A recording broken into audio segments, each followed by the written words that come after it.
In today's video, I'm going to be talking to you about how to stop reincarnating with meditation. How meditation is a tool to break this cycle of birth and rebirth or death and rebirth that we've been going through. Because as physical beings, or as spiritual beings having a physical experience, we've totally lost touch, generally speaking, across the world with our spiritual core, our spiritual nature. And because of that, we've become consumed in the world, and we are so of the belief, and we've been so conditioned to believe that we are physical beings and we're not spiritual beings, that it's meant that we continually come back to this physical earth and take on a new body and a new life and go through the whole ups and downs, all of the ups and downs of life, and then we pass away and we do the exact same thing again. So the cycle just continues and continues. And until we make a conscious decision, until we take to things like meditation, which I'm going to explain to you now, we will just continue on this cycle. And we may have already been on that cycle for hundreds of lifetimes, who knows? But the reason that it happens is down to two things: it's our desires and our karma. These are the two mechanisms that influence whether we come back or not. And I'm giving you this context because it will make more sense when I explain how meditation is needed to break this cycle.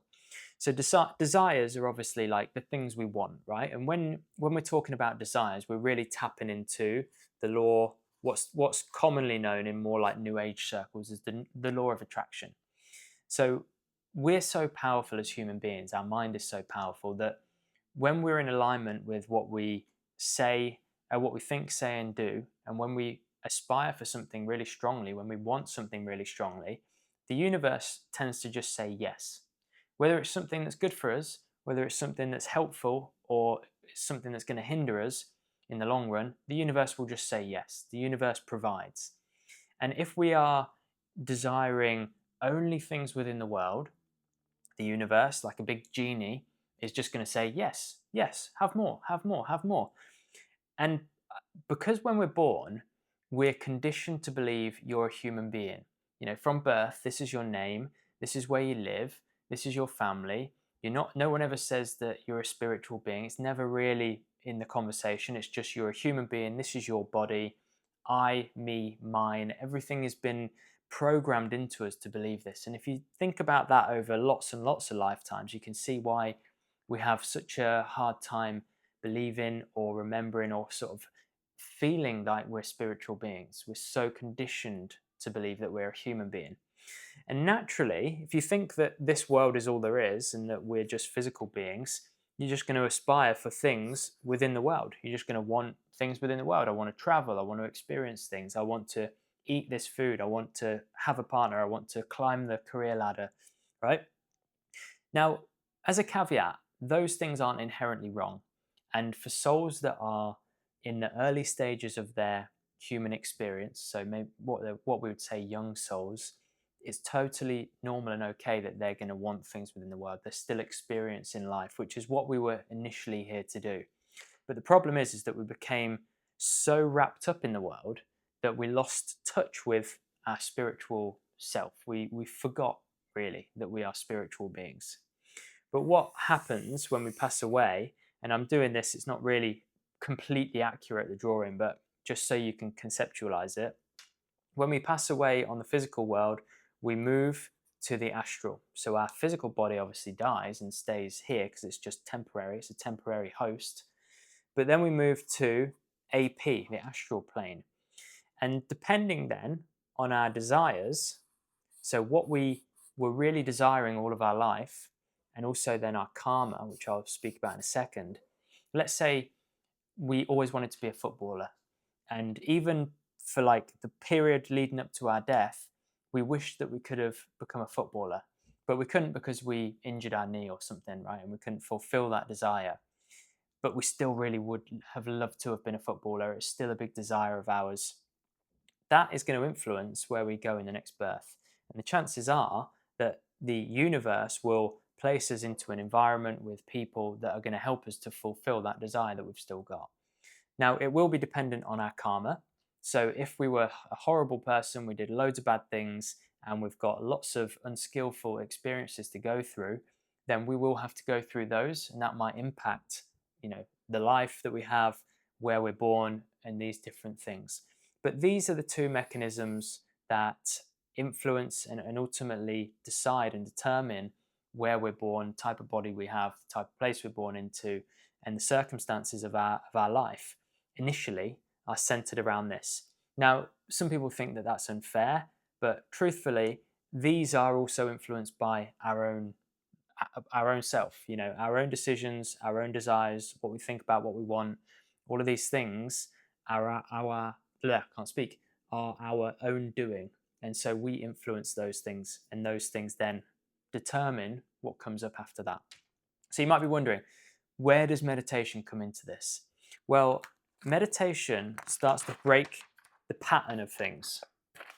So for starters, a big reason why meditation is powerful, and it sounds very simple, but you have to stick to meditation is not an easy task. Anyone that has meditated for any length of time will probably tell you that one of the most challenging parts of it is the consistency.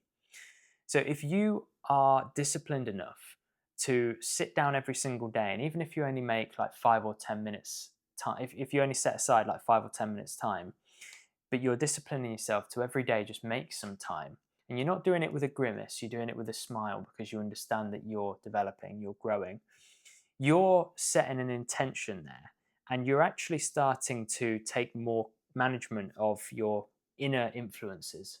We're always influenced by the ego, by our thoughts, by our habits, our conditioning.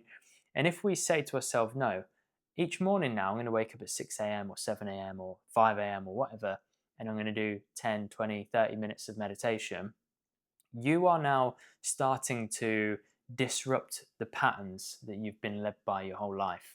So that simple act of just the conviction of being like, I'm going to meditate tomorrow morning and nothing's going to get in my way. If I sit down and my mind is really just distracted, then I'll work at it as best as I can.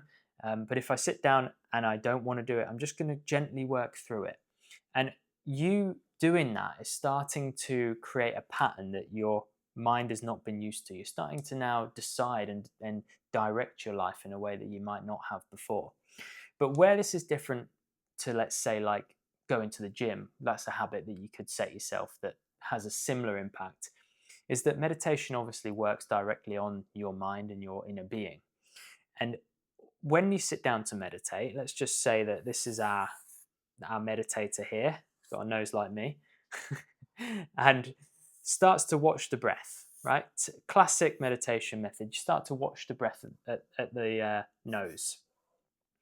What will happen, obviously, is that distractions outside, so it might be sounds, will come into your awareness. It might be that you get an itch on your body somewhere, itches. It might be that thoughts start to influence you. You start to find yourself thinking about your desires. So let's take the football person. Let's say that they just started meditation. They've had this strong desire to want to be a footballer, but they've, for whatever reason, come to meditation, got a bit interested. They start meditating. These types of thoughts are the sort of thoughts that surface. All kinds of garbage. Sometimes it's something that we can understand. Sometimes it's just mental noise. But every single time these thoughts or these other influences take our awareness away from the object, which in this example is the breath, we just let go of it. We cut ties with it. Now, there are different ways of doing this, and I teach a lot of this in my school in more depth, but just for a simple explanation, we let go and we just simply come back to the observation of the breath. We're not drawn in by sounds, we're not drawn in by thoughts or itches. They may be there, that's a different thing. We can't control those things, but what we can control and what we can redirect is our awareness. So we guide our awareness back to the breath. And when you do that for months, for years at a time, what starts to happen is that these influences lose their strength. They lose their impact. And you'll find that, for example, it might be that you meditate on a busy road, or you meditate in your house, but your house is on a busy road. And when you were beginning with meditation, that was distracting you a lot and stopping you losing yourself in the meditation. With practice, you start to notice that, oh, I'm not actually aware of the sound of that road anymore because I've got so skilled now at the art of meditation that I can observe the breath and maintain that focus. Your ability to concentrate on one point has become so strong and attuned now that, yes, you're still aware to some extent that there are noises going on. You're still aware that you've got thoughts, but the impact of those distractions is nowhere near as strong. And the other thing is that at one point in time, you would have found that the noises that you're starting to become aware of would trigger within you, it might trigger like frustration or anger. But what you start to feel, or not feel in this case, is that you may notice these are the distractions, but they're not stimulating these same feelings in you. You're starting to gain more mastery and control of yourself. So that's the first thing, is that the influences that dominate us and direct our life, not not sounds or itches, but a lot of our awareness is hijacked so much, and it's dominated by a lot of our thinking and our habits and things. But because we get so good at directing our awareness and maintaining our concentration, and we are becoming more skilled at letting go of distractions, that transfers over into daily life.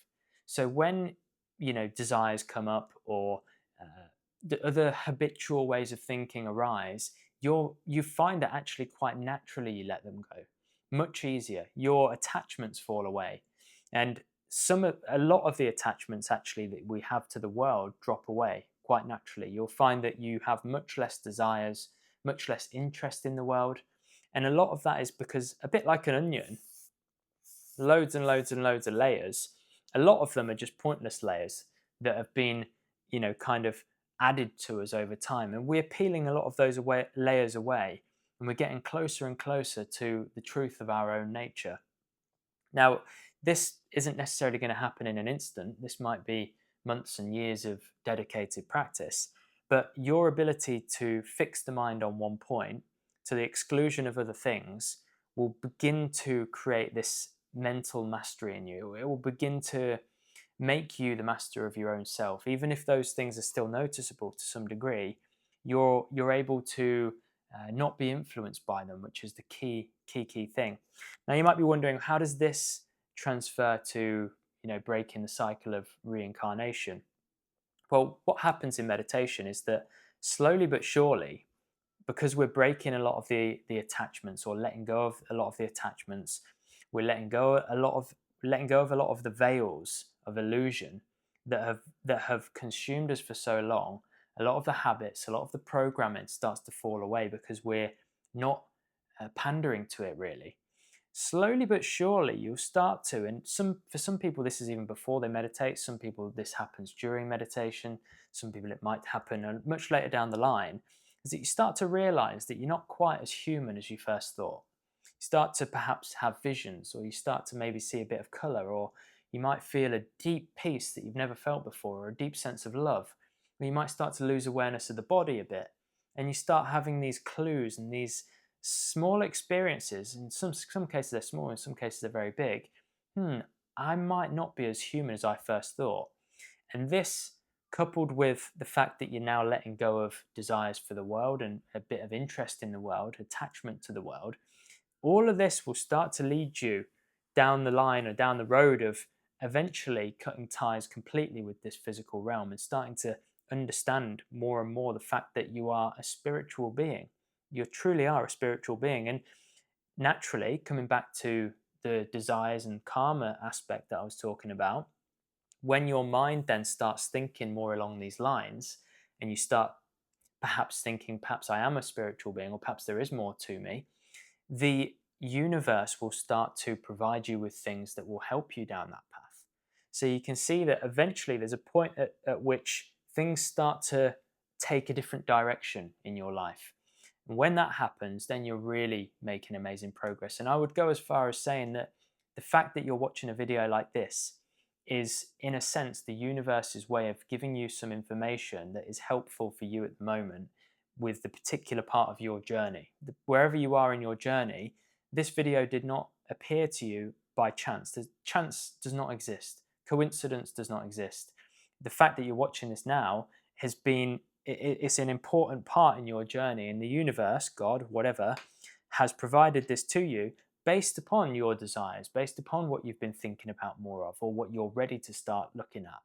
So I hope you can see how how impactful meditation is, and how much it will develop you and help you to eventually break free of this cycle of reincarnation and realize who you truly are.